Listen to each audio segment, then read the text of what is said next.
حضرت عبد الرحمن بن عوف رضی اللہ تعالیٰ عنہ کا کفن۔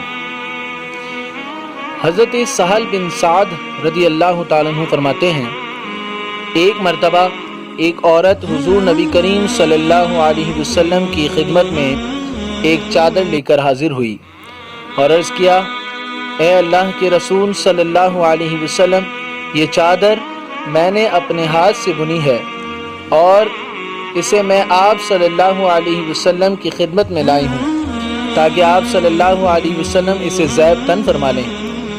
حضور نبی کریم صلی اللہ علیہ وسلم نے بہت شوق سے وہ چادر قبول فرما لی، پھر اسی چادر کو ازار کی جگہ پہن کر مجمع میں تشریف لے آئے۔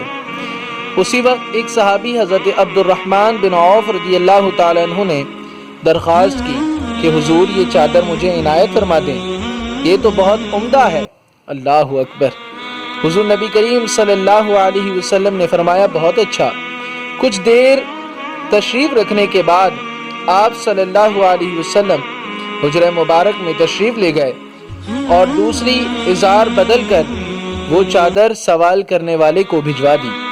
یہ ماجرا دیکھ کر صحابہ کرام نے ان صحابی سے یہ کہا کہ جب تمہیں معلوم تھا کہ حضور نبی کریم صلی اللہ علیہ وسلم کسی سائل کو رد نہیں فرماتے تو تم نے یہ چادر مانگ کر اچھا نہیں کیا۔ انہوں نے جواب دیا کہ میں نے تو اپنے کفن میں استعمال کرنے کے لیے یہ درخواست پیش کی تھی۔ اللہ۔ حضرت سہل فرماتے ہیں کہ واقعی ایسا ہی ہوا، جب حضرت عبد الرحمن بن عوف رضی اللہ تعالیٰ عنہ کا انتقال ہوا تو آپ رضی اللہ تعالیٰ عنہ کو اسی چادر میں کفن دیا گیا۔